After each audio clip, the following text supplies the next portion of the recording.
Jim's car roared into the entrance of an old, deserted scrapyard on the outskirts of Los Angeles.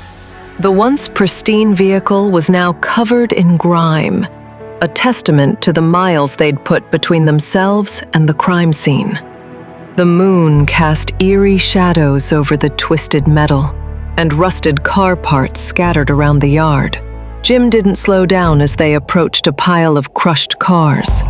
Instead, he slammed the accelerator one last time. The car careened forward and crashed into the heap with a deafening crunch. The force of the impact jolted both Jim and Jocelyn, throwing them forward in their seats. The front of the car caved in with a sickening groan, and smoke billowed from the crumpled hood as the engine sputtered and died, leaving them in a thick silence punctuated only by the hiss of escaping steam. Jim was the first to move. He pushed open the door with a grunt, stepping out into the cool night air. Jocelyn followed, her legs shaky as she stumbled out of the wreck. Her hands were trembling, her breath shallow.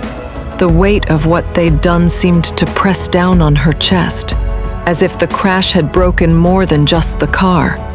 It had cracked open the painful reality of everything they'd done. Jim glanced at her, his face hardened with determination, but his eyes betrayed a flicker of concern.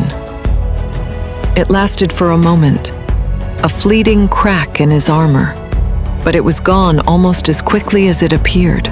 For a second, she saw a man she didn't recognize, someone distant, cold, calculating.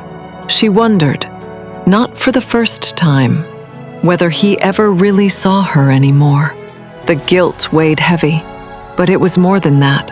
It was a sinking realization that, when it mattered most, he had walked away from her. "We have to split up," Jim said finally, his voice low and firm. His gaze flickered to her, and in that moment Jocelyn could feel the weight of his decision. This wasn't just about survival anymore. This was about leaving her behind. Jocelyn swallowed hard. Her throat felt tight, the words catching in her chest. "Where will you go?"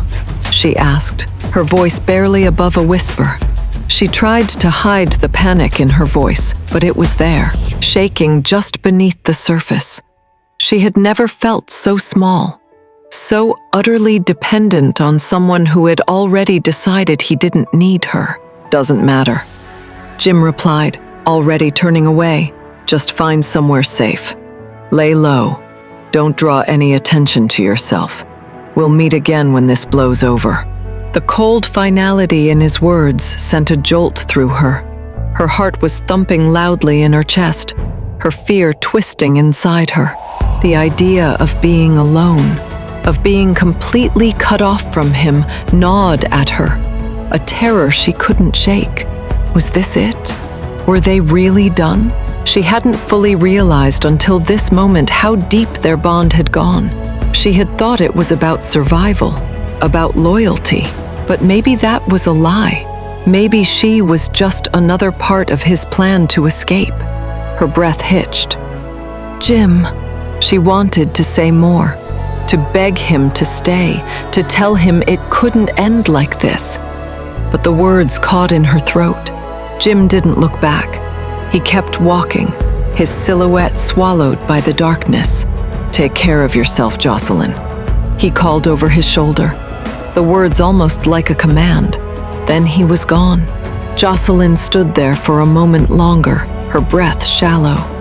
She wanted to scream, to run after him, but she didn't. She couldn't. She forced herself to turn, her legs unsteady beneath her as she stumbled in the opposite direction. Every step felt like an eternity. The weight of everything they'd done hung on her, pressing her down until she wasn't sure which way was up anymore.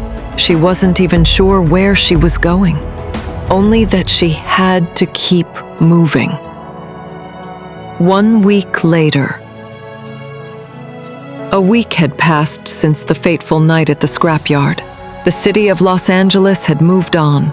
as it always did, but the hit-and-run investigation was far from over.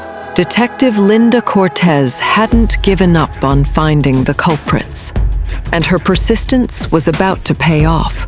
In a small, nondescript shop near the scene of the crime, a grainy CCTV camera had captured a crucial piece of evidence. The footage wasn't perfect, but it was enough to identify Jim and Jocelyn as they fled the scene.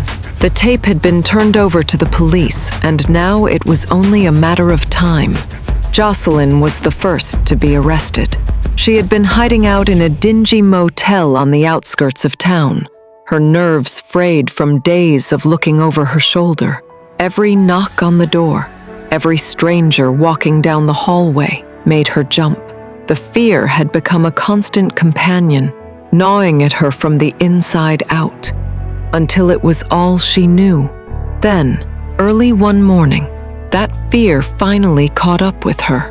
The knock on the door was sharp, too loud, too deliberate. Jocelyn froze, her heart pounding as she pressed her ear to the door. Another knock. This time, the sound of it made her stomach lurch. Her breath caught in her throat as the seconds stretched on. The adrenaline was still there, but now it felt hollow, like an empty buzz.